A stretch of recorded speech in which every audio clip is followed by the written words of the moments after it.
Welcome back to official Akhtar Rahman sir YouTube channel. एका नवीन व्हिडिओमध्ये आपले पुन्हा एकदा स्वागत आहे. मित्रांनो, आजच्या या व्हिडिओच्या माध्यमातून आपण पुन्हा टॉप 20 क्वेश्चन तुमच्यासाठी येथे घेऊन आलो आहोत. हे प्रत्येक प्रश्न जे आहे ते परीक्षेच्या दृष्टीने फार उपयुक्त असणार आहे आणि इतर स्पर्धेत परीक्षेत हे प्रश्न विचारले गेलेले आहे, वारंवार विचारले गेलेले आहे.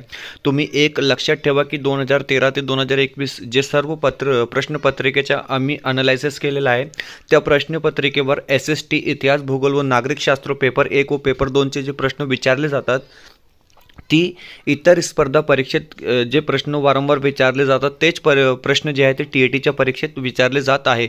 आणि जास्तीत जास्त क्वेश्चन जे असतात ते MPSC किंवा IASच्या परीक्षेतून घेतलेले प्रश्न असतात. म्हणून आम्ही विविध पुस्तकांचा वापर करून तुमच्यासाठी विविध प्रकारचे प्रश्न जे आहे ते ऑब्झर्व करून घेऊन येत आहोत. तर चला मित्रांनो, व्हिडिओ सुरू करूया. व्हिडिओ सुरू करण्या अगोदर आपण जर आमच्या चॅनलवर नवीन असाल तर प्लीज चॅनलला सबस्क्राईब करा. साईडचे जे बेल आयकॉन आहे त्याला देखील प्रेस करा, जेणेकरून आपल्याला अशाच प्रकारचे व्हिडिओ वेळेवर पाहायला मिळेल.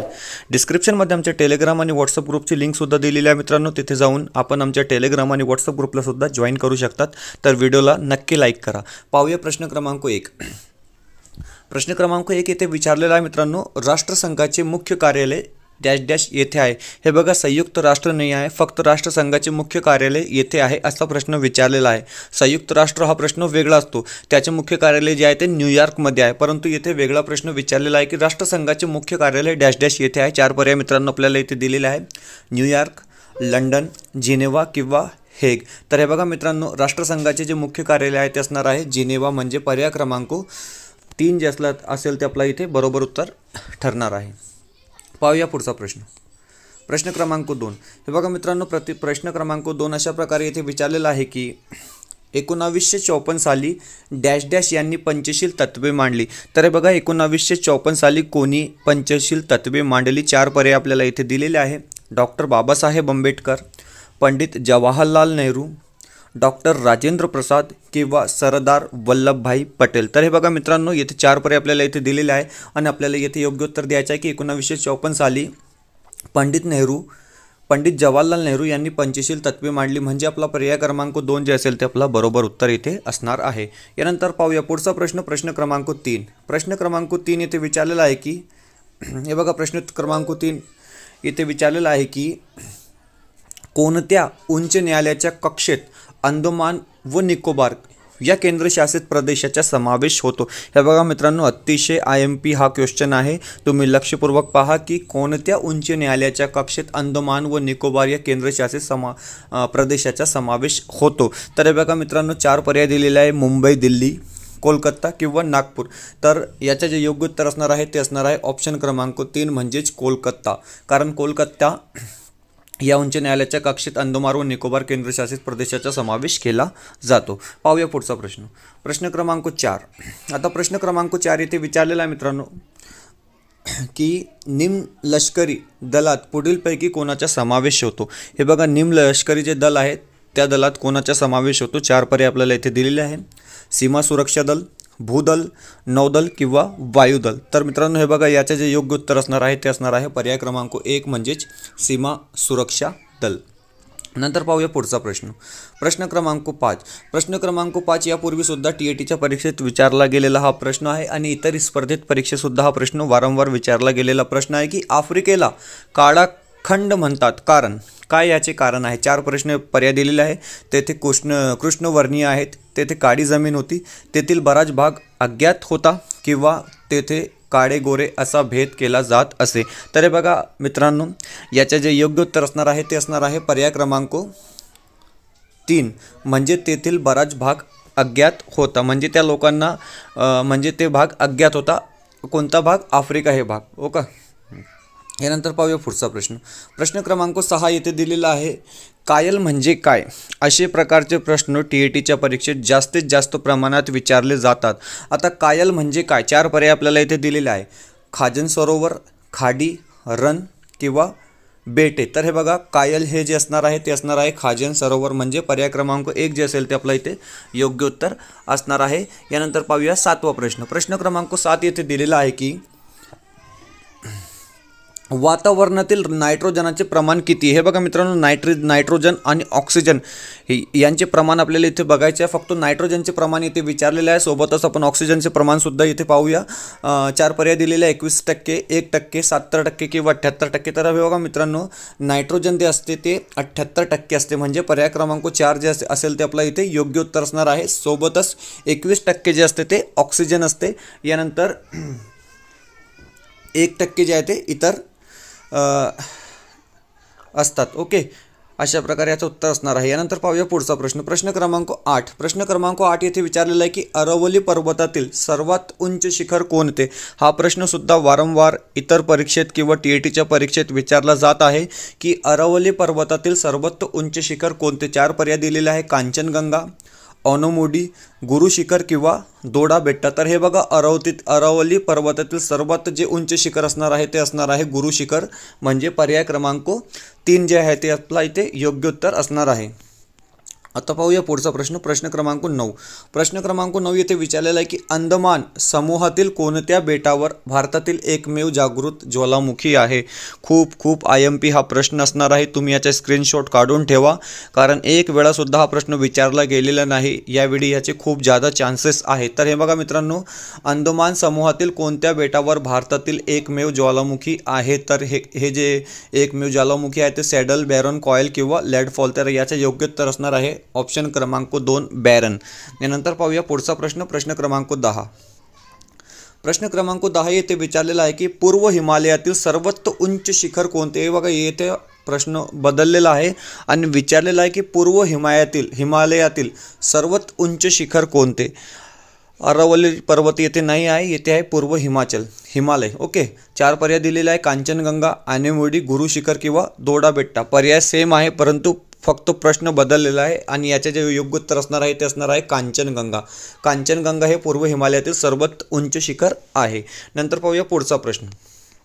व्हिडिओ आवडत असेल तर मित्रांनो प्लीज व्हिडिओला लाईक करा. चॅनलवर नवीन असाल तर प्लीज चॅनलला सबस्क्राईब करा. डिस्क्रिप्शनमध्ये आमच्या टेलिग्राम आणि व्हॉट्सअप ग्रुपची लिंकसुद्धा दिलेली आहे, तेथे जाऊन आपण आमच्या टेलिग्राम आणि व्हॉट्सअप ग्रुपला सुद्धा मित्रांनो जॉईन करू शकतात. येथे प्रश्न विचारलेला आहे की जोड्या जुळवा. येथे आपल्याला जोड्या जुळवायची आहे. 1857च्या उठावातील नेतृत्व. हे बघा, आता आपण सगळ्यांना माहीत आहे की झाशी राणी लक्ष्मीबाई, त्याला पण झाशीची राणी असे सुद्धा म्हणतो, म्हणजे राणी लक्ष्मीबाईचा संबंध झाशी या शहराशी आहे. त्यानंतर नानासाहेब पेशवे. आता नानासाहेब पेशवे हे कानपूरचे होते, म्हणजे पर्याय क्रमांक 1च्या 2 आणि 2चा 1. यानंतर पाहूया बिहार. आता बिहारचे कोण होते? तर बिहारचे कुंवर सिंह होते, म्हणजे पर्याय क्रमांक 3च्या जे आहे ते ड असणार आहे किंवा डी असणार आहे. आणि रोहिलखंड म्हणजे मौलवी अहमदुल्ला, तर पर्याय क्रमांक सी. अशा प्रकारे ही जोड्या जुळवता येते. लक्षात ठेवा की राणी लक्ष्मीबाई झाशी, नानासाहेब पेशवे कानपूर, मौलवी अहमदुल्ला रोहिलखंड आणि कुंवर सिंग जे आहे ते बिहारचे असणार आहे. अशा प्रकारे जोड्या आपण सोडवली. यानंतर पाहूया पुढचा प्रश्न. प्रश्न क्रमांक 12. प्रश्न क्रमांक 12 येथे दिलेला आहे की कॉम्पबेल कमिशन कोणत्या बाबीशी निगडित आहे? अतिशय IMP हा प्रश्न आहे, कारण असेच प्रकारचे प्रश्न तुम्हाला TETच्या परीक्षेत पाहायला मिळणार आहे. जे प्रश्न कधीच विचारले गेलेले नाही आणि जे प्रश्न थोडे डिफिकल्ट आहेत तेच प्रश्न तुम्हाला यावेळी TETच्या परीक्षेत इतिहास भूगोल या विषयात संदर्भात पाहायला मिळणार आहे. कॉम्पबेल कमिशन कोणत्या बाबीशी निगडित आहे? 4 पर्याय मित्रांनो आपल्याला इथे दिलेले आहे, शिक्षण, सैन्य व्यवस्था, दुष्काळ किंवा भारतीय प्रशासन. तर हे बघा, कॉम्पबेल आणि दुष्काळ या बाबीशी हे निगडित कमिशन होते. यानंतर पाहूया पुढचा प्रश्न. प्रश्न क्रमांक 13. प्रश्न क्रमांक 13 येथे दिलेला आहे की स्थानिक स्वराज्य संस्थेचा जनक असे कोणाला म्हणतात? हे बघा, येथे आपल्याला स्थानिक स्वराज्य संस्थेचा जनक कोण आहे याचे उत्तर द्यायचे आहे. 4 पर्याय दिलेला आहे, Lord Bentinck, Lord Dalhousie, Lord Mayo किंवा लॉर्ड रिपन. तर हे बघा मित्रांनो, स्थानिक स्वराज्य संस्थेचे जे जनक असणार आहे ते असणार आहे लॉर्ड रिपन, म्हणजे पर्याय क्रमांक 4 जे असेल ते आपला इथे योग्य उत्तर असणार आहे. हे प्रत्येक प्रश्न MPSCच्या पुस्तकातून घेतलेले प्रश्न आहे, कारण तसेच प्रश्न TETच्या परीक्षेत वारंवार विचारले जात आहे. यानंतर पाहूया पुढचा प्रश्न. प्रश्न क्रमांक 14. खालीलपैकी अयोग्य पर्याय निवडा. हे बघा, इथे जोड्या दिलेली आहे, वृत्तपत्र आणि साप्ताहिक संपादक यांची. इथून आपल्याला अयोग्य जोडी ओळखायची आहे मित्रांनो. तर 4 पर्याय आपल्याला इथे दिलेले आहे. तर हे बघा, लोकमान्य KP खांडिलकर हे बरोबर आहे. Evening news of India, Ramkrishna Dalmia हे सुद्धा बरोबर आहे. यंग इंडिया म्हणजेच महात्मा गांधी हे सुद्धा बरोबर आहे, परंतु इंडियन ओपिनियन हे सुभाषचंद्र बोस नाही, म्हणजे अयोग्य जोडी जे ठरणार आहे ते ठरणार आहे ऑप्शन क्रमांक 1. यानंतर पाहूया 15वा प्रश्न. प्रश्न क्रमांक 15 येथे दिलेला आहे की हे सुद्धा अतिशय IMP प्रश्न असणार आहे. शाहू महाराजांनी इन्फंट्री स्कूल कशासाठी स्थापन केले? हे बघा, इन्फंट्री स्कूल कशासाठी स्थापन केले होते शाहू महाराजांनी? 4 पर्याय दिलेला आहे. तलाठी शिक्षण देण्यासाठी, लष्करी शिक्षण देण्यासाठी, ग्रामसेवकाच्या शिक्षणासाठी किंवा सुतारकामाच्या शिक्षण देण्यासाठी. तर हे बघा मित्रांनो, शाहू महाराजांनी जे इन्फंट्री स्कूल स्थापन केले होते त्याचं मुख्य कार्य होतं लष्करी शिक्षण देण्यासाठी, म्हणजे पर्याय क्रमांक 2 जे असेल ते आपलं इथे योग्य उत्तर असणार आहे. नंतर पाहूया पुढचा प्रश्न, प्रश्न क्रमांक 16. प्रश्न क्रमांक 16 येथे विचारलेला आहे की हे प्रश्न जे आहे ते राज्यशास्त्राच्या पुस्तकातून घेतलेले प्रश्न आहे आणि खूप IMP हा प्रश्न असणार आहे. खालीलपैकी भाषिक आधारावर निर्मित झालेले पहिले राज्य कोणते? हे बघा, भाषिक आधारावर निर्मित झालेले पहिले राज्य कोणते आहे हे आपण सर्वांना माहीत असेल. महाराष्ट्र, आंध्र प्रदेश, गुजरात किंवा राजस्थान. तर हे बघा मित्रांनो, खालीलपैकी भाषिक आधारावर निर्मित झालेले जे पहिले राज्य असणार आहे ते असणार आहे आंध्र प्रदेश, म्हणजे पर्याय क्रमांक 2 जे असेल ते आपलं इथे बरोबर उत्तर असणार आहे. यानंतर पाहूया पुढचा प्रश्न, म्हणजे प्रश्न क्रमांक 17. प्रश्न क्रमांक 17 येथे विचारलेला आहे की हे बघा, प्रश्न असा विचारलेला आहे की राज्यपालाशी संबंधित विधाने वाचा. हे बघा, राज्यपालाशी संबंधित 2 विधाने आपल्याला इथे दिलेली आहे आणि योग्य किंवा योग्य ते आपल्याला इथे उत्तर द्यायचं आहे. राज्यपाल हे राज्याचे सर्वोच्च घटनात्मक पद आहे. ओके, राज्यपालाच्या अभिभाषणाने विधानसभेच्या अधिवेशनाची सुरुवात होते. तर हे बघा मित्रांनो, राज्यपाल हे राज्याचे सर्वोच्च घटनात्मक पद आहे, हे बरोबर आहे. आणि राज्यपालाच्या अभिभाषणाने विधानसभेच्या अधिवेशनाची सुरुवात होते, हे सुद्धा बरोबर आहे. तर आपले जे योग्य उत्तर असणार आहे ते असणार आहे पर्याय क्रमांक 3 दोन्ही बरोबर, कारण राज्यपालाशी संबंधित दोन्ही विधाने जे आहेत ते बरोबर असणार आहे. यानंतर पाहूया पुढचा प्रश्न, प्रश्न क्रमांक 18.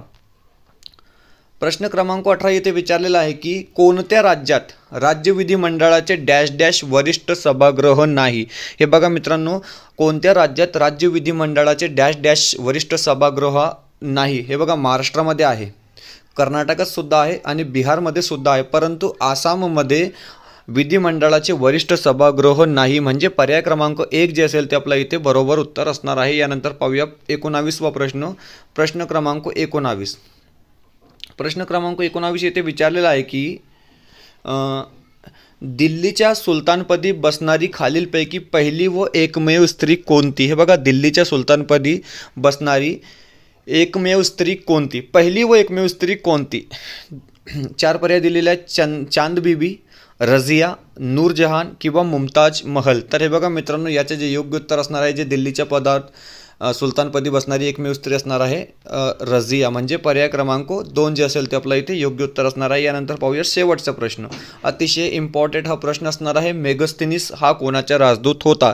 4 पर्याय दिलेला आहे. सेक्युलस, अलेक्झांडर, डारिस किंवा यापैकी नाही. तर हे बघा मित्रांनो, मेगस्थीन हे जे आहे ते सेक्युलसचा राजदूत होता, म्हणजे पर्याय क्रमांक 1 जे असेल ते आपल्या इथे बरोबर उत्तर असणार आहे. तर मित्रांनो, अशा प्रकारे आज विविध पुस्तकांचा वापर करून 100च्या वर प्रश्न अभ्यास केल्यानंतर तुमच्यासाठी फक्त 20 प्रश्न आमच्या चॅनलच्या माध्यमातून आम्ही आणण्याचा प्रयत्न करतात आणि अतिशय उपयुक्त हे प्रश्न आहे, कारण आम्ही हे जे प्रश्न तुमच्यासमोर आणत आहेत ते खूप ऑब्झर्वेशन केल्यानंतर हे प्रश्न तुमच्यासमोर आम्ही आणण्याचा प्रयत्न इथे रोज करत आहोत.